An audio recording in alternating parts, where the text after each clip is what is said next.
उंगली पकड़ के तूने चलना सिखाया था ना, दहलीज ऊंची है ये पार करा दे। बाबा मैं तेरी मलिका, टुकड़ा हूँ तेरे दिल का, दहलीज ऊंची है ये पार करा दे। मुड़ के ना देखो दिलबरो, दिलबरो, मुड़ के ना देखो दिलबरो। वेलकम टू टॉप ঝাল মিষ্টি দীপশিতা। আমি দীপশিতা, এখানে নোগা লাগালি নো কিস্তি অনলি মস্তি। তো আজকের ভিডিওর শুরুতে ইন্ট্রোডাকশানে এই যে গানটা গাইলাম, কার জন্য গাইলাম আশা করি আপনারা সবাই বুঝতে পেরে গেছেন যে আজ একজন কন্ট্রোভার্সি ক্রিয়েটার, ব্লগার, যাই হোক পরিচিত মুখ একজন বলেছে যে আর যাই হোক সে হচ্ছে গিয়ে সবার কাছে পরিচিত মুখ, যদিও রাস্তাঘাটে দেখলে কিন্তু তাকে কেউ চিনতে পারে না, কিন্তু এবার থেকে হয়তো চিনতে পারবে, কারণ এতদিনে আইফোন ইউজ করছে আর সেই আইফোনে কিন্তু যেরকম চেহারা সেরকমই দেখা যায়। তো এতবার ওকে রাস্তায় বেরোতে দেখেছি, কখনো খুব কমই হয়েছে যে কারোর সাথে চেনাশোনা দেখা হয়ে গেছে। বেশিরভাগ মানুষই ওকে দেখে হয়তো সামনে থেকে চিনতে পারে না। তো কাকে নিয়ে কথা বলছি? হ্যাঁ, এখন ভিডিওটা হচ্ছে সুতোকে নিয়ে। তো আজকের ভিডিওটা ওর যেটা আমি দেখলাম, সেখানে যখন আমার প্রসঙ্গেও কথা বলতে লাগলো, একটা কোনো কথা বললো, সেখানে দেখলাম ও আমার নামটা নিল না, বললো একজন ক্রিয়েটার। তো খুবই রিসেন্ট মনে আছে দাঁত বার করে করে এরকম ভিডিও করেছিল, তোমরা জানো, এই তোমরা শুনেছো কি আমি হচ্ছি বেউরি। আমার সম্পর্কে নাম কি নাম দিয়েছে? বেউরি। কাকে খুশি করতে? ওর কিমা দিদিকে। তো সেই কিমা দিদির বহিন আজকে যখন আমাকে নিয়ে কথা বললো, তখন সে আমার নামটা এড়িয়ে গেল, নিজের মানে আসল নামটাও নেবে না, আর হচ্ছে গিয়ে যে প্রচলিত নামগুলো আছে লাস্ট ওরই দেওয়া একটা নাম, সেটা হচ্ছে গিয়ে বেউরি, সেটা ও নিল না। তো ওর সম্পর্কে যখন প্রথম আমি ভিডিও করছিলাম, এই যে এখন রিসেন্টে মনে আছে আমি কিন্তু বলেছিলাম যে এই যে তুই একটা ভিডিও দিয়েছিস যে তোর সাথে তুই আর বরের সাথে থাকবি না, এই যে তোর বাড়িতে আগুন লেগেছে, এটা নিয়ে আমি যে কিভাবে খিল্লি করে ভিডিও করতে পারি, তুই মানে আইডিয়া তোর আছে, তুই জানিস আমার ক্যাপাবিলিটি, তুই জানিস, কিন্তু আমি করব না। আমি শুধুমাত্র পয়েন্ট বাই পয়েন্ট কথা বলবো, আমি খিল্লি করব না। তার পিছনে কারণ একটাই, আমি খিল্লি করতে পারি না, নিশ্চয়ই পারি, অনেক ভালো পারি। ও ভালো করে জানে আমার কত খিল্লি ভরা ভিডিওতে কত ভালোবাসা আমায় দিয়ে গেছে। তারপর ওকে নিয়েও যখন খিল্লি করেছি, সেগুলো দেখেও ওর কীরকম জ্বলেছে আমার সব মনে আছে। কিন্তু আজ আমি করছি না, কারণ হচ্ছে গিয়ে এই যে দুদিন আগে ওকে খিল্লি করতে দেখলাম, আজও খিল্লির পাত্র হয়ে গেছে। তো বলা যায় না আমি খিল্লি করবো আবার আমিও খিল্লির পাত্র হয়ে যাব কিনা। তো যাই হোক, সেই সব নানা কথা ভেবে বললাম যে না, কথাটা দর্শকদের কাছে পৌঁছানোটাই সবচেয়ে বড় কথা, সেখানে খিল্লি থাকলো না থাকলো ডাজেন্ট ম্যাটার। তো যাই হোক, তো এই কিমার বহিনের কে নিয়ে বেশ কিছু কথা বলবো। তার ভিডিওটাই দেখেছি, তো তার ব্লগ ভিডিওটাতেও দেখেছি, সেখানে সে আজকে তার বাবাকে নিয়ে এসছে, যে এটা যে ঘটনাগুলো যে ঘটছে সেগুলো সত্যি, সেটা বলার জন্য সে কিন্তু পারান্তু করেও তার বাবাকে নিয়ে এসছে, যে বাবা তুমি একটু বলো যে এটা কি আমি নাটক করছি ভিউজের জন্য, নাকি সত্যি এরকম হয়েছে। তো যাই হোক, ওর বাবাও সামনে এসে বললেন যে না না, এটা নাটক নয়, এটা সত্যি এরকম হয়েছে। তো আমি ওগুলো পরে বলছি। আজকে ভিডিওর মধ্যে একটা কথা, যেটা ও প্রথম দিন যখন ও ভিডিওটা করেছিল যে আজ আমি সব কিছু শেষ হয়ে গেছে, মনে আছে, তারপর সেই ভিডিওটা কি করলো, আমার ভিডিও আসার পর ও সেটাকে প্রাইভেট করলো, সেখান থেকে কিছু কাটছাট দিল, তারপর সে আবার সেটাকে পাবলিক করলো। তখন সবাই প্রশ্ন করেছিল যে কি ব্যাপার, তুমি এগুলো আবার মানে ভিডিও আসলো আবার ডিলিট হয়ে গেল বা হাইড হয়ে গেল, আবার সামনে চলে আসলো, বিষয় কি? তো যাই হোক, সেই ভিডিওটার মধ্যে কি ছিল না, ও বলেছিল যে ওর স্থান পরিবর্তন হবে, শুধুমাত্র সেই জন্যই ও দর্শকদের সামনে এসে কিছু কথা রেখেছে। যদিও স্থান পরিবর্তন না হতো, তাহলে ওর ভেতরে যাই হয়ে যাচ্ছে না কেন, ওদের ভেতরে যাই হোক না কেন, সেই বলে না যে উপরে চিকন চাকন, ভেতরে হচ্ছে গিয়ে ছুচোর কীর্তন। তো ওর সংসারের ছুচোর কীর্তন ও আমাদের সামনে আসতো না, কিন্তু এখন আনতে বাধ্য হয়েছে। কি কারণে? তার কারণটা হচ্ছে স্থান পরিবর্তন হবে, তাই জন্য। হ্যাঁ, তাহলে আজকে ও যখন এই কথাটা বলছে, ওর মাথায় একবারও কি আসে যখন সন্দীপ যখন কেঁদে কেঁদে রাত 2:30টার সময় ভিডিও করেছিল, তখনও কিন্তু তার স্থান পরিবর্তন হয়েছিল। সে তখন যে ভিডিওটা করেছিল, করে সবাইকে জানিয়েছিল, সেটাকে নিয়ে কিন্তু দিনের পর দিন এই কিমার বহিন বলে গেছে কি যে বউকে বেচতে বসেছে, রাত 2:30-টের সময় বউকে বেচতে বসেছে। তখন তার একবারও মাথায় এটা আসেনি যে আচ্ছা ও তো ব্লগার, ওর এখন স্থান পরিবর্তন হচ্ছে, বা ওর হোক বা ওর বউয়ের হোক, ওর বউকেও যখন আমরা দেখতে পাবো না দিনের পর দিন, আমরা প্রশ্ন করব তো এটা কখনো বউ বেচা নয়। আমি কিন্তু সেই সময়ই, আপনারা যদি বিশ্বাস না হয় আমার সেই সময় চলে যান, টাইম দেখে সন্দীপদের কবে এসেছিল ভিডিওটা, 17 তারিখ রাত্রে, আগস্ট 2023-এর 17ই আগস্ট রাত্রিবেলা, তখন আমার পুরো মনে আছে, আমি তখন লাইভ বসে ওই ভিডিওটা দেখেছিলাম। দিনের পর দিন দাঁত মুখ খিচিয়ে সন্দীপকে বলে গেছে কি যে রাত 2-2:30-টের সময় বউকে বেচতে বসেছে। আমি কিন্তু ওই যে ভিডিওটা সন্দীপের, আমি তখন সামহাও আমার মানে টিভিতে তখন টিভি চলছিল, ওই রাত্রে টিভি চলছিল, আমরা দেখছিলাম ইউটিউবে, এটা ওটা কাটছিলাম, তার মাঝখানেই ওটা এসছে, আমি সঙ্গে সঙ্গে দেখেছি, দেখে বললাম কী হলো এই বিষয়টা। কারণ আমি কিন্তু ওদের ওই যে তখন ভিডিও করছিলাম, যখন ওরা বাপের বাড়ি মানে বাপের বাড়ি গেল নাটক করে, তখন কিন্তু আমি ভিডিও করছিলাম ওদের নিয়ে।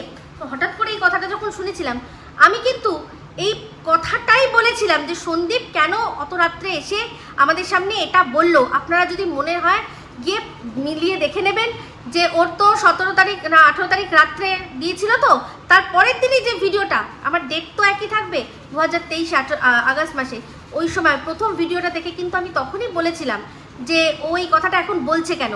কারণ হচ্ছে গিয়ে এটা তো বুঝেইছিলাম যে ওর একটা ব্লগার, আজকে ওকে যদি ব্লগিং কন্টিনিউ করতে হয় তাহলে ওকে তো দিনের পর দিন দর্শকরা জিজ্ঞাসা করবে তোমার বউ কই, তোমার বউ কই, তোমার বউ কই, ওর বউ তো আর কপ্পুর না যে হঠাৎ করে উবে যাবে, ওকে তো প্রশ্ন করবেই। তো সেই জন্যই ওকে বাধ্য হয়ে এই কথাগুলো সেই সময় বলতে হয়েছিল। আর তার পেছনে কারণটা কি আমরা এখন সবাই জানি, যে যেভাবে ওদেরকে ভয় দেখানো হয়েছিল সেই জন্য, মানে অন্যায় একজন করেছে, টিন করেছে অন্যায়, টিন করলো পরকিয়া, সে নিজের সংসার ভাঙলো, সে সংসারে থাকতে থাকতে পরকিয়া করলো, সব ও করলো। আর তারপর সেটা জানাজানি হওয়াতে, সন্দীপ সেখানে প্রতিবাদ করাতে, তাতে ফোন ছিনাছাপটি হওয়াতে কি করলো না, সঙ্গে সঙ্গে ওদের ওপর 498A মামলা করবে সেরকম বলে বাড়ির থেকে বেরিয়ে গেল। যে তার মানে শাশুড়ির সাথে, মানে সন্দীপের শাশুড়ির সাথে আর ওদের শ্বশুরবাড়ির আত্মীয়দের সাথে বেরিয়ে গেল বউকে নিয়ে। তার বরের পক্ষে এটা খুব স্বাভাবিক, আর ভাগ্যিস সেদিন সে ওটা বলেছিল, নাহলে পরবর্তীকালে যদি বলতো তাহলে কেউ বিশ্বাস করতো না। যেমন কি না এই যে সুতো আর সুতোর বাবা যে কথাগুলো এখন বলছে যে অশান্তি দীর্ঘদিন ধরে, কিন্তু দিনের পর দিন আমরা দেখেছি যে সুতো তার হাজব্যান্ডকে একজন পারফেক্ট হাজব্যান্ড হিসেবে আমাদের সামনে প্রতিস্থাপন করেছে। তাহলে তখন মানে দিনের পর দিন মিথ্যা কথা বলে যাচ্ছিল, তাই না? তাহলে এই যে আজকে এখন ওর বরকে বেচতে বসেছে, ওর মাথায় এটা কখনো হয়নি, আসেনি, পরবর্তীকালেও আসেনি। ও তো অশান্তিটাকে লুকিয়ে রেখেছিল, তো অনেক দিন থেকেই যাবে করছিল, তখন ওর মাথায় এটা আসেনি যে যেমন আমি এখন আমার দর্শকদের সামনে, যেহেতু আমি ইউটিউবে আছি, যেহেতু সোশ্যাল মিডিয়া থেকে আমাকে ইনকাম করে খেতে হবে, আমাকে আমার স্থান পরিবর্তন হলে আমার দর্শকদেরকে আগেই বলতে হবে, বা যেভাবেই হোক পরে বললেও আমাকে সেটা অ্যাডজাস্ট করে বলতে হবে। তখন ওর এটা মাথায় একবারও আসেনি যে সন্দীপেরও তো অবস্থাটা তাই ছিল। আজ ও সামনে ফোকাস করেছে, কিন্তু ওর তো ভেতরে ভেতরে অশান্তি অনেক দিনই। তখন যতবার ও এর আগেও একবার বলেছিল যে ফ্ল্যাট খুঁজছি, ঘর ভাড়া খুঁজছি, আমি চলে যাব বলেছিল, মনে আছে? তো সেক্ষেত্রে তারপর আবার কি হলো যে বললো না, তারপর দেখলাম হঠাৎ করে যাবে না, তার মধ্যেই কি হলো না বাথরুম পায়খানা হলো, বাথরুম আর রান্নাঘর হলো। তাহলে বুঝতে পারছেন এর আগেও ঘর ছেড়ে যাব বলে যখন পুরো ঘর দেখবো, ফ্ল্যাট দেখবো, ভাড়া দেখবো বলে সব ঠিক করেছিল, তারপরেই কি হলো যে যেখানে আমি তখনই বলেছিলাম যেখানে তার শ্বশুর মশাই আজ না হয় কাল যখন খুশি ওকে লাথ মেরে বার করে দিতে পারে, সেখানেও এতগুলো টাকা ইনভেস্ট করছে কি করে।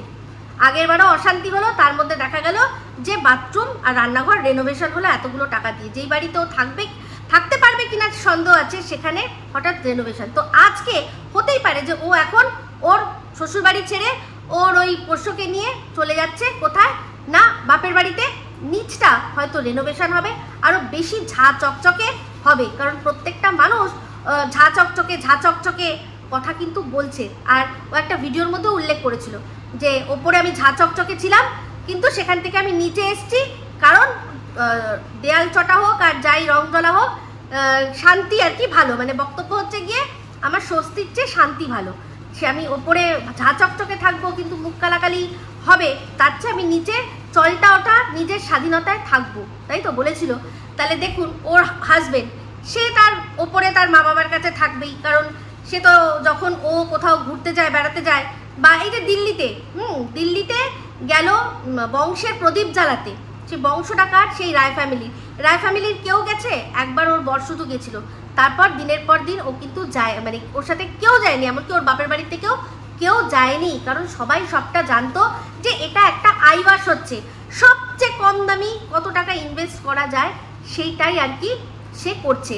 যখন প্রথম দিকে ও নিজেকে বলতো, তখন বলতো যে একটা বাচ্চা কাচ্চা থাকলে আমার সময়টা কাটবে, আমি এই জন্য আমার ট্রিটমেন্ট করাতে চাই, তোমরা সবাই আমাকে দেখো, আমাকে ভিউজ দাও।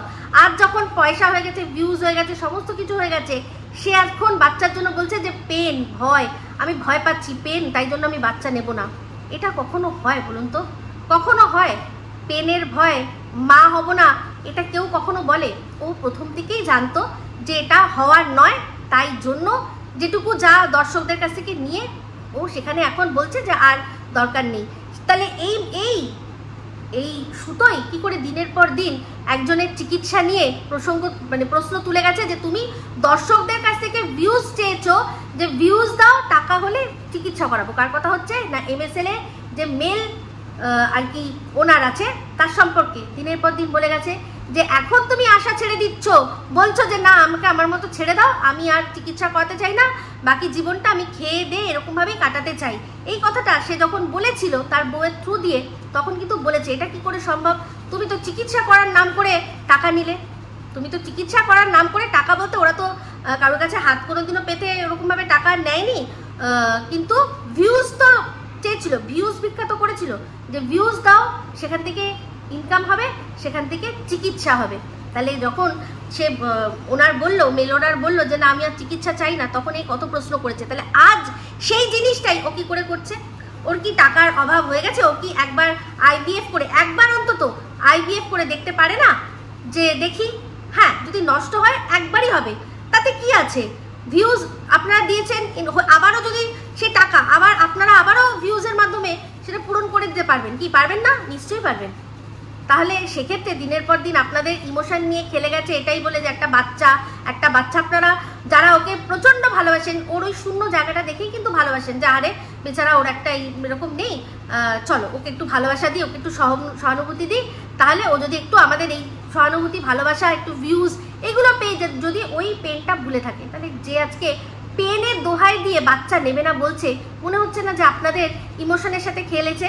আজকে যেভাবে ভিডিওর মধ্যে ওর দর্শকদেরকে বললো, আমি শুধু ভাবি যে আর কত ওর দর্শকরা ওর প্রতি ভালোবাসা আর ধৈর্যের পরীক্ষা দেবে বলতে পারেন? আমি ওর ভালোবাসার মানুষদেরকেই জিজ্ঞাসা করছি, আপনারা আর কত ধৈর্যের পরীক্ষা দেবেন? দিনের পর দিন দোগলামি করে গেছে। আজ মানে কি বলবো, প্রথমে উঠলো কাকে নিয়ে? MSLদের নিয়ে, তাদের নিয়ে ভিডিও করে গেল, কেস শুরু হলো, সেখান থেকে কেস লড়বো, হেনাতারা করবো করে করতে টাকা পয়সা যখন সব তুলে নিল, তারপরেই ও কি করলো? চক করে চলে গেল কোথায়? না মন্দিরের কাছে। সঙ্গে সঙ্গে এই MSLদেরটা পুরো বন্ধ করে দিল, এটাই বলে যে আমি যদি কেস করতে হয়, আমায় যদি লড়তে হয়, তোমরা কি করবে? এদিকে অলরেডি কিন্তু আপনাদের কাছ থেকে টাকা তুলে নিয়েছে কেস লড়বে বলে। আপনারা খুব ভালো টাকা ওর, মানে এখন তো অ্যামাউন্টটা জানতে পারছি 20 লক্ষ টাকা ওর অ্যাকাউন্টে অলরেডি দিয়ে দিয়েছে। কি না ও কথা বলেছিল যে 25, একটা ওই যে কেসের মধ্যে লেখা আছে যদি জেতে তাহলে 25 লক্ষ টাকা MSLকে দিতে হবে। তো ম্যাডামের কাছে সবাই শুনে নিয়েছেন যে সেটা দিতে হবে না, কারণ হয়তো MSLরা জিতবেই না। এটা ম্যাডামের কথা, আমি জানি না, এটা তো সময় সাপেক্ষ ব্যাপার, ওরাও তো লড়ছে, ওরাও তো ছেড়ে দেয়নি, তাই না? তো যাই হোক, সেখানে এবার তারপর কি হলো, টুক করে যেই মন্দিরাকে পেল, ও সঙ্গে সঙ্গে এদের নিয়ে ভিডিও করা বন্ধ করে দিল, গুন্ডাগুন্ডি বন্ধ। প্রচুর মানুষ প্রথম দিকে যখন ও মন্দিরাকে নিয়ে ভিডিও করছিল, সবাই বলছিল যে এইগুলো শুনতে চাই না, মন্দিরার কথা শুনতে চাই না, ম্যান্ডির কথা শুনতে চাই না, গুন্ডাগুন্ডি। সবাইকে একটা সময়ের পর বলেছে চল ফোট, আমি এখন আর ওদের নিয়ে ভিডিও করব না। তো প্রথমে হলো মন্দিরা খারাপ, মন্দিরা কি ভাইয়ের সাথে প্রেম করে, ঠিক আছে, ভাই ভাতারি করলো ওকে। তারপরে কি হলো, যেই মন্দিরার সাথে ওর যোগাযোগ হলো, মন্দিরা ভালো হয়ে গেল, ঠিক আছে, আপনারা তখন বললেন ভালো। আবার মন্দিরা খারাপ হয়ে গেল যখন ও সংসার করতে গেল, ঠিক আছে। তারপর আবার কেস তুলে নিয়ে মন্দিরা ভালো হয়ে এখন 4 নম্বর অবস্থায় ভালো হয়ে রয়েছে। প্রথমে সোমনাথ খারাপ, তারপর সোমনাথ ভালো, আবার সোমনাথ খারাপ, আবার সোমনাথ ভালো, 4 বার এরকম হলো। তাহলে এটার ক্ষেত্রে আপনারা সাথ তো দিয়েছেন, ও যখন ভালো বলছে ভালো বলেছেন, যখন খারাপ বলছে আপনারাও খারাপ বলছেন। টিনার ক্ষেত্রে সেম জিনিস, টিনা ভালো, টিনা খারাপ, আবার টিনা ভালো, আবার টিনা খারাপ, ঠিক আছে। সেম ফোকলা ভালো, ফোকলা খারাপ, আবার ফোকলা ভালো, আবার ফোকলা খারাপ, আবার ফোকলা ভালো করে যাচ্ছে। আপনারা যা ও যখন যাকে যা বলেছে আপনারা সেই সাথ দিয়েছেন। আমি ভালো ছিলাম, ভালো, আমি এখন খারাপ, চলো এটা কনস্ট্যান্ট রয়েছে, যাক ভালো, পাল্টি মারেনি এটার ক্ষেত্রে। কিমা ভালো, তখন দিদি ছিল, আবার মাঝখানে খারাপ, আবার এখন ভালো হয়ে গেছে। রিম খারাপ ছিল, ভালো হয়ে গেছে, রিমের দিদি খারাপ ছিল, ভালো হয়ে গেছে। আপনারা তো প্রত্যেকটা পদে পদে সাথ দিয়েছেন, আর কত ধৈর্যের পরীক্ষা নেবে? এই মারিয়ার ক্ষেত্রে মারিয়া খারাপ, আবার ভালো, আবার খারাপ, আবার ভালো, এই করেছে। প্রত্যেকটা জনের ক্ষেত্রে, প্রত্যেকটা জায়গায় আপনারা ওকে বারবার মনে করিয়ে দিয়েছেন যে তোমার এখানে আত্মসম্মান যাচ্ছে, তুমি করো না। তার সত্ত্বেও আপনাদেরকে কখনো আপনাদের কথার কোনো দাম দিয়েছে? শুধুমাত্র করেছে সেটাই যেটা নিজের মন চেয়েছে। সেখানে দিনের আজকে যখন আপনাদেরকে বলছে যে আমি কিছু বললাম না, লোকের কথা শুনে তোমরা কি করে আমার সম্পর্কে কোনো মন বানিয়ে নিলে, সেটাই আমি বুঝতে পারছি না। কারণ যার কথা শুনে মন বানিয়েছে তাকে তো ওই কদিন আগেও তো মানে এই যে গ্রুপটার মধ্যে যে গ্রুপের মধ্যে এখন চলছে, সেও তো ওই গ্রুপের মধ্যে একজন, তার কথা তার ভিডিও ভালো, অনেকে সেটা প্রচার করছে, তো সেখানে দর্শক যাচ্ছে, গিয়ে দর্শকরা যখন নিজেদের বুদ্ধি খাটাচ্ছে, যদি তাদের মনে হয় যে হ্যাঁ এখানে সুতোর দোষ, তারা সেটা বলে ভুল করবে। এবার চলে আসি, সেটা হচ্ছে গিয়ে ওর বাবার কথা শুনলাম। বাবা বলছে যে না এটা নাটক নয়, অনেক দিন ধরে এরকম হয়েছে, মাঝে মাঝে যাই গিয়ে ঠিক করে দিয়ে আসি, তারপর আবার ঠিক হয়ে যায়, কিন্তু এখন হচ্ছে গিয়ে যেটা অসহ্য। তাহলে এই যে ওর বর, যাকে আপনারা নিখাত ভদ্রলোক বলে চেনেন, এই যে ওর বরের ওখানে গেছিলাম বলে, আমার বরের নাম কি হয়েছে, মেনিমুখ বিটকেল, আমার বর মেনিমুখ বিটকেল। তাহলে ওর বর আজকে ও যে নিজেই তার মুখোশ খুলছে, বুঝতে পারছেন তো যে যেহেতু আমার বর কথাগুলো ঠিক বলেছিল, সেগুলো তখন নিতে পারছিল না বলেই শুধু অযথা আমার হাজবেন্ডের সম্পর্কে কত নোংরা কথা বলেছে এরা, কত নোংরা কথা বলেছে। আজকে ওর বর এত ভালো, তাহলে কেন ওর বরের সাথে থাকতে পারছে না? কি এমন করেছে? এই যে ওয়ার্ডটা দিয়েছে 86 নয়কার ল, এই যে কথাটা ও বলেছে, কিসের জন্য বলেছে? ওই বলেছে যে আমি যখন আমার শারীরিক চাহিদার কথা বলতে চাই, তখন আমাকে বলা হয় নির্লজ্জ 86 নয়াকার ল। তাহলে দেখুন সেটা ওই দার্জিলিংয়ে গিয়ে কি করে হতে পারে? তাহলে যে পুরুষ, যে ও তো নিজেই দীর্ঘদিন, আমরা তো নিজেই বলেছি যে পুরুষ এমন ইন্টিমেট সময়, যে সময় কোনো মানুষ কোনো কিছু দেখে না, সেখানে ওর বর ওকে ফোন ধরতে দিয়েছে। এর চেয়ে বড় আজাদি আর কি হতে পারে বলুন তো? এর চেয়ে বড় আজাদি আর কি হতে পারে? সেটা দিয়ে সেটার মানে যে মেরুদণ্ড নেই সেটা বুঝিয়েছে, কিন্তু তাও এরকম আজাদি কোনো বর কোনো বউকে দেবে যে এই সময় তোমার সাথে আমি এত অন্তরঙ্গ মুহূর্তে, হ্যাঁ চলো তুমি ফোন ধরো, কখনো দেবে? তাও কে? একজন পরপুরুষ, যাকে কিনা ওর ডার্লিং বলে ডাকতো, যার মানে ছবি দেখে, কোনো একটা ছবি দেখে বলেছিল তুমি এরকম সাজবে না, একদম ভেতরে চুনচুন হয়, এরকম নিজেই বলেছিল কিন্তু এগুলো, তাই না? তো যাই হোক, আজকে বাবাকে সামনে নিয়ে এটা বলল যে এটা নাটক হচ্ছে না, কিন্তু ওর বাবা এই জিনিসটা ক্লিয়ার করে বললেন না যে শ্বশুরবাড়িতে ঝামেলা অশান্তিটা কি নিয়ে। ও বলল যে তোমরা যদি ভেবে থাকো যে এই যে কেস হচ্ছে, একটার পর একটা কেস হচ্ছে, সেই ভয়ে, আমি বলবো না, কারণ কেস তো অনেকদিন আগে হয়েছে, সেই প্রসঙ্গে আমার কথাটা উঠেছে যে ওর প্রথম কেস হয়েছে MSL এর তরফ থেকে, তারপর আরেকটা কেস হয়েছে, তারপর আমি একটা কেস করেছি সেটা বলেছে। তাছাড়াও এখন যে কেসগুলো হচ্ছে সেগুলো হচ্ছে সব টাকা পয়সার তছরূপ, এগুলো সিরিয়াস ম্যাটার। আমরা যে গুলো করেছি, যেটা ডিফামেশনের বা একটা বাচ্চার নিয়ে করেছি, অবশ্যই সেটা নিয়ে ওকে জবাবদিহিও দিতে হবে। যখন ধারা দেওয়া হয়েছে, কোনো ধারা যেটা আমার কেসটায় যে ধারা পড়েছে সেই ধারাটায় যদি ও দোষী সাব্যস্ত হয় অবশ্যই তাহলে ওর জন্য শাস্তি বিধান রাখা আছে আমাদের কনস্টিটিউশনে, ঠিক আছে, শাস্তি বিধান আছে। কিন্তু এই যে 420 মানে ফ্রড কেস, মানুষের কাছ থেকে টাকা তোলা, আর তারা যখন টাকা ফেরত চাইছে তাদেরকে টাকা ফেরত না দিয়ে তাদেরকে ব্লক করে দেওয়া, এই জিনিসগুলো জন্য অনেক কড়া কঠিন ধারা হয় আর সেইগুলোই হচ্ছে। তো এখন ওর বাবা আমাদেরকে কিছু বলতে পারলো না যে কি কারণে হয়েছে, কিন্তু আমরা সব বুঝতে পারছি যে কি কারণে।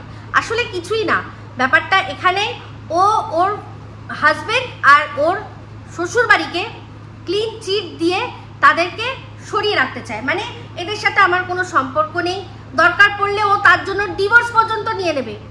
আমি বলছি শুনুন, ওরা ডিভোর্স পর্যন্ত নিয়ে নেবে শুধুমাত্র এটা বোঝানোর জন্য যে যা করেছি, ইউটিউব থেকে যা টাকা তুলেছি, যা কেস খেয়েছি, সমস্ত আমার দায়, আমার এই যে এদের কোনো দায় নেই। কিন্তু এটা বললে হবে না, এটা বললে হবে না, কারণ ক্রাউড ফান্ডিংয়ের পরে ওর শ্বশুরবাড়িতে কি করে বাথরুম আর রান্নাঘর রেনোভেশন হলো সেটারও অবশ্যই প্রশ্ন উঠবে।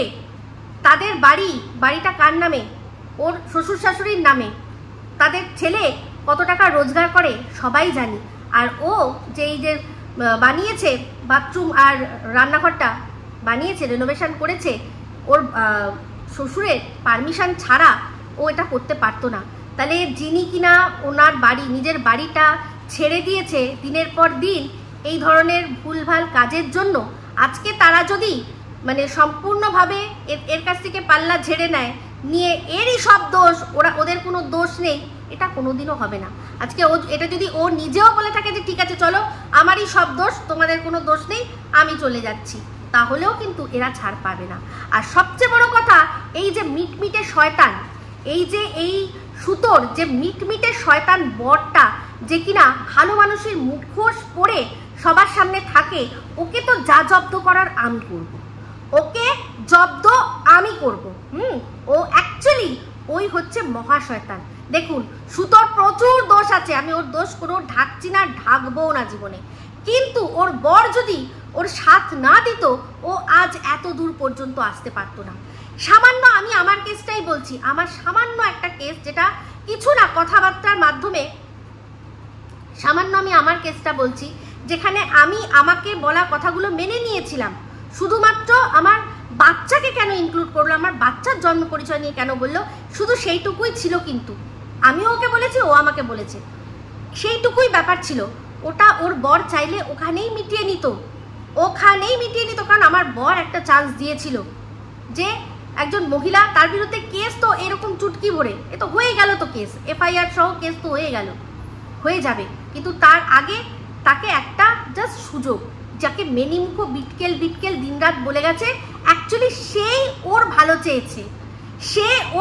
চেয়েছে, কোনো একটা দিন হয়তো দাদা বলে ডেকেছিল, সেই জন্য সে ভালো চেয়েছিল।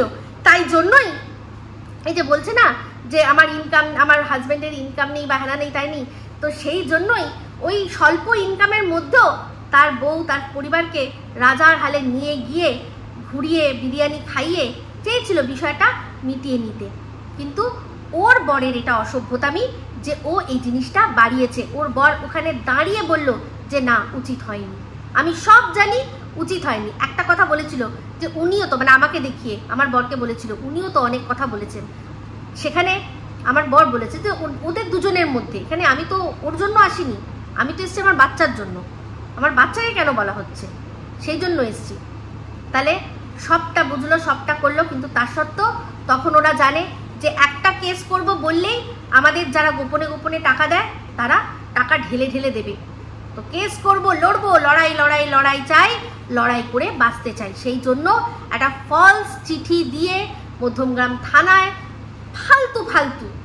ফালতু চিঠি দিয়ে, যেটা কোনো রকমভাবে বিশ্বাসযোগ্য নয়, একটা প্রাইম টাইমে যে মানে পুরো মল ভর্তি লোক, একটা স্পেন্সারের মতো একটা জায়গা, সেখানে এত লোকের মাঝখানে ভাবুন কোনোদিনও কোনো অপ্রীতিকর ঘটনা ঘটলো আর সেটা কারোর ক্যামেরাবন্দি হলো না, এটা হতে পারে কখনো?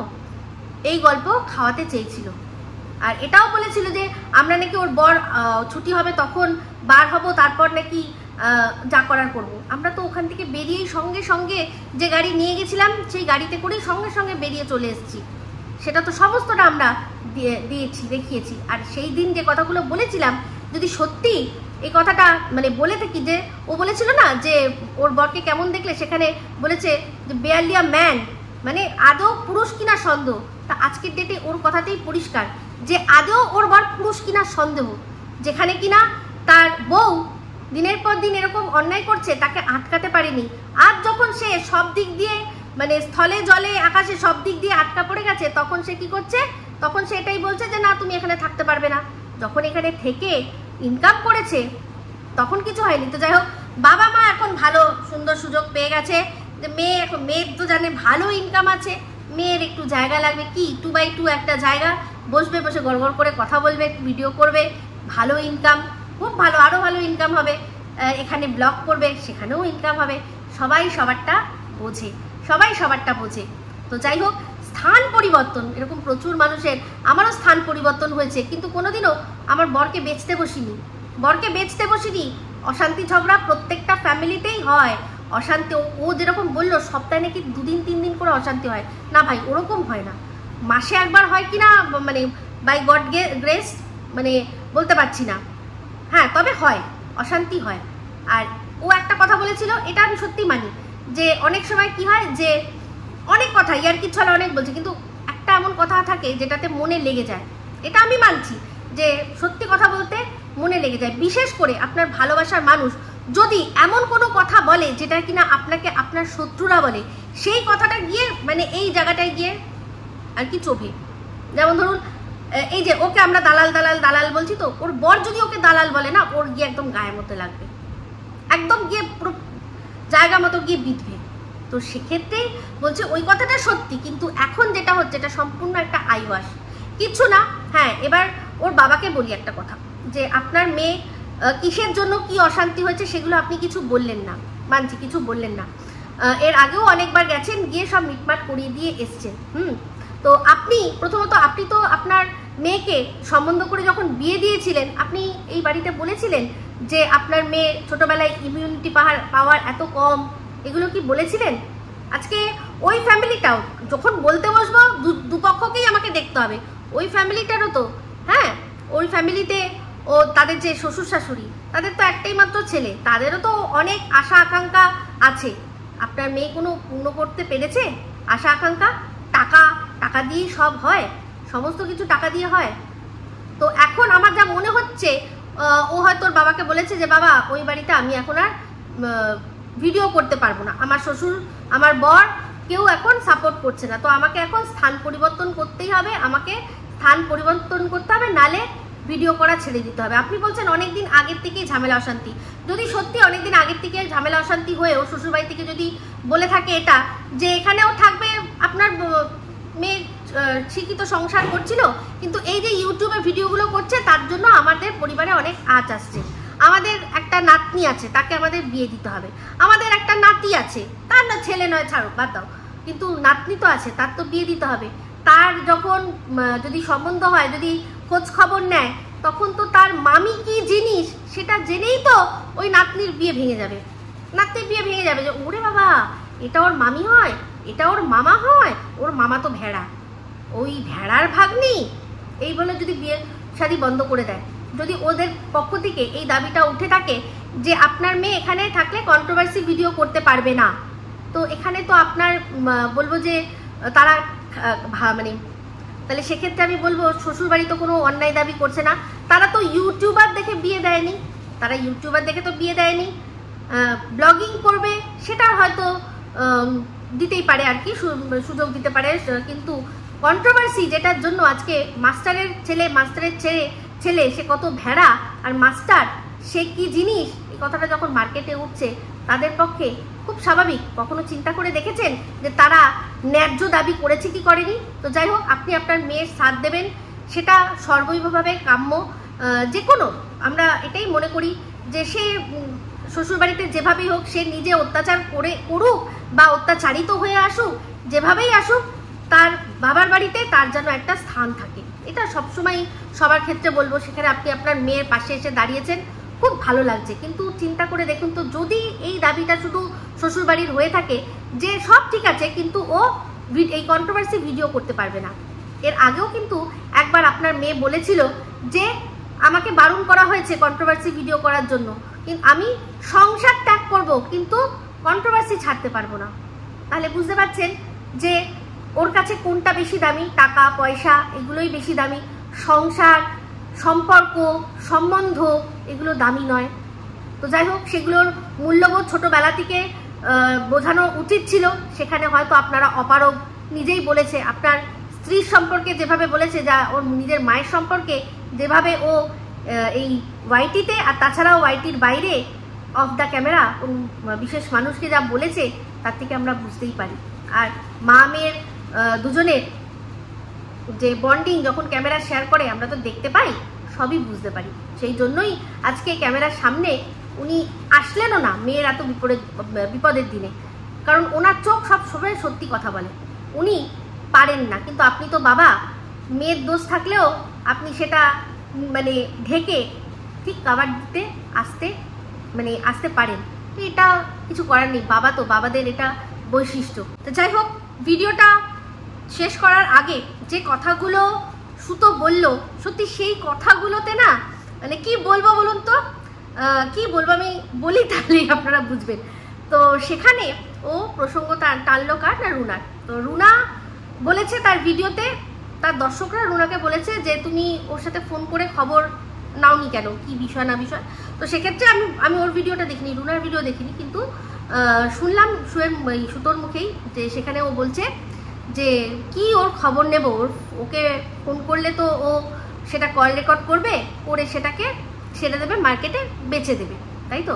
তো সেটার শুনে, সেটার উত্তরে সু বলছে যে নিজেকে এত প্রায়োরিটি দিচ্ছ কেন? তুমি ভাবলে কি করে যে তোমার কলটা আমার কাছে এতটা ইম্পর্টেন্ট যে আমি সেটাকে রেকর্ড করার কষ্ট করব, আবার সেটাকে আপলোড করার কষ্ট করব? এতটাও নিজেকে প্রাধান্য দিও না। তো এই যে প্রাধান্যটা দিল, তার কারণও তো শুধু নিজেই খুদ দিয়েছে। দিনের পর দিন ও কি বুঝিয়েছে আপনাদের কাছে আমার সম্পর্কে, যে আমি ওর কাছে কিছুই ছিলাম না, আমি ওর কাছে কিচ্ছু না। ও কোনোদিনও আমাকে মানে কিছু মনেই করেনি। যদিও একবার আমি বলেছিলাম যে ওর বোনের যে সবচেয়ে প্রেগনেন্সি খবরটা ও আমায় বলেছিল যে আমি তোমাকে বলছি আজকে। তারপর কারোর বিরুদ্ধে কোনো স্টেপ নিয়েছে, সেটাও বলেছিল যে আমি তোমাকে বলছি আগে, কারণ তোমাকে সেই জায়গাটা দিয়েছি। কিন্তু পরবর্তীকালে এই কথাটাই অন্য চ্যানেল থেকেও এসছে, সেও বলছে যে তার কাছে নাকি প্রথম বলেছে। তাহলে এই যে কদিন আগে সে হেন আমি ওর কাছে কিছুই ছিলাম না, সেক্ষেত্রে আমি ওর ফোন ধরিনি বলে এতটা ইনসিকিওর হয়ে আমার সাথে এইরকম ও করলো, সম্পর্কটা এই জায়গায় নিয়ে আসলো। আমি কিন্তু একবার দুবার তিনবার ওকে কিন্তু ওয়ার্নিং দিয়েছিলাম। সেক্ষেত্রে তাহলে সম্পর্ক যখন খারাপ হলো, তারপর কিন্তু দীর্ঘদিন ধরে বুঝিয়ে গেছে আপনাদেরকে যে আমি ওর কাছে কিছুই না। কিন্তু রিসেন্টলি দেখলেন আমার একটা কল রিভিল করলো ভূতের গলা বলে। সেই বিষয়টা কি না, আমি ওই যে স্টেপ নেব বলে যে উকিলের কাছে গেছিলাম, সেটাই ওর সাথে ডিসকাশন করছিলাম। আমি কি আমার ভিডিওর মধ্যে বলিনি যে আমি কারোর বিরুদ্ধে স্টেপ নেব? মানে এটা দীপ্তিদির কথা হচ্ছে, আমি দীপ্তিদিকে বলিনি, ভিডিওর মধ্যেই তো বলেছি যে তুমি যেটা করছো তোমার বিরুদ্ধে কিন্তু আমি স্টেপ নেব, বলেছি তো, ভিডিওতেও বলেছি। আর গেছিলাম যে সেটা ওর সাথে শেয়ার করেছি সমস্ত, আমার কিন্তু কোনো কিছু লুকানো নেই, কোনো কিছু লুকানো নেই। তাহলে এই যে কলটা রেকর্ড করে ও রিভিল করলো, যার সাথে ওর কিছুই না, কিচ্ছু কোনো ভালো সম্পর্ক না, যেখানে কিনা রুনার সাথে ওর এত ভালো সম্পর্ক, তাই তো। তো আজকে সে যে মিটআপের কথাটা, যে মিটআপে গিয়ে কি করেছিল সেটা আজকে বলছে। সেটা তো মিটআপের সময় তখনই বলেছিলাম, আমি তো বলেইছিলাম যে কার মিটআপ আর কে গিয়ে পুরো শোটা কেড়ে নিল। আমি কিন্তু তখনও ওর সাথে ভালো সম্পর্ক না, অবশ্যই, তার সত্ত্বেও কিন্তু যেটা সত্যি সেটাকে সত্যি হিসাবেই তখন তুলে ধরেছিলাম যে মিটআপটা কার আর কে গিয়ে সব দিকে মানে এদিক ওদিক সব দিকে মজা লুটে নিল। তো এইরকম মানুষ যারা থাকে তারা সত্যি কথা বলতে ভীষণভাবে লাভবান হয়, কারণ তারা শুধু লাভটাই দেখে যে এখন আমার কোনটায় লাভ। ও আজকে ভিডিওর মধ্যে বলছিল যে কিছু মানুষ আসছে যারা কিন্তু স্ট্যান্ড পয়েন্ট থেকে সরে না। ইয়েস, সেই মানুষগুলোর মধ্যে আমি একজন। আমি একজন। তো এখানে প্রায়োরিটির কোনো ব্যাপার নেই। আমার সাথে যখন ওর কথা হয়েছিল আমি ওর কোনো কল রেকর্ড করি না, কিন্তু ও কিন্তু বলেছিল যে ও কোনো কল রেকর্ড করে না, কিন্তু পরবর্তীকালে দেখা গেল কি যে একটা কল রেকর্ড ছাড়লো। কিন্তু দিনের পর দিন যে মিথ্যাচারিতাটা করে গেছে ওই মনিকা ও মাই ডার্লিং, ওটা নিয়ে আমি ওকে বলেছিলাম যে তোমার সাথে আমার যা কথা হয়েছিল তুমি শোনাও, ওটা দর্শকদের শোনাও। তুমি বলো কল রেকর্ডিং করো না, দর্শকদের শোনাও। কারণ আমি তখন ওখানে পরিষ্কার বলেছি যে তোমার ভুল হচ্ছে, তুমি ভুল করছো, তুমি ভুল বুঝছো, এটা কিন্তু বলেছিলাম। কিন্তু তাও যখনই পারে না তখনই আমাকে ওই জিনিসটা নিয়ে বলে। তো সেখানে বলেছিলাম যে জানি না মিল কি, কিন্তু অমিল প্রচুর। কারণ ওর যে ক্যারেক্টারগুলো জীবন্ত হয়ে গেছিলো, কারণ সেখানে কারোর ভিডিও রেফারেন্স ছিল, টাইমিং ছিল, কিন্তু আমার সেটা ছিল না, প্রচুর অমিল ছিল। তো যাই হোক, এটাই বলছি যে এই যে বলছে যে প্রায়োরিটির কথা, প্রায়োরিটি মানুষ দিক না দিক, কিন্তু যাদের চরিত্র থাকে কল রেকর্ড করা তারা ঠিক কল রেকর্ড করবে। আর ও তো বলে নাকি ওর অটো কল রেকর্ড আছে, মন্দিরাকে বলতো না যে আমার অটো কল রেকর্ড আছে সেই জন্য রেকর্ড হয়ে গেছে। তাহলে আজকে রুনার ক্ষেত্রে কথাটা কেন বললো না যে আমাকে ফোন করা মানেই তো অটো কলে রেকর্ড হয়ে যাবে, সেটাই বলতে যে সেই জন্যই আমি ফোন করিনি যে ওর অটো কল রেকর্ড আছে। তো এই যে কথাগুলো বলছে সেক্ষেত্রে ওর কিন্তু যে মিথ্যাচারিতাগুলো করে গেছে সেগুলো ধরা পড়ে যাচ্ছে। তাই যাই হোক, অনেক বড় হয়ে যাচ্ছে ভিডিও, এই অবধি রাখছি। যদি ভালো লাগে তাহলে অবশ্যই লাইক শেয়ার কমেন্ট করতে ভুলবেন না। যারা চ্যানেলটা সাবস্ক্রাইব করেননি তারা সাবস্ক্রাইব করে নেবেন। সবাই ভালো থাকবেন, সুস্থ থাকবেন। আবার আসছি খুব শীঘ্র নতুন ভিডিও নিয়ে। Me Ipsita signing off. Love you all.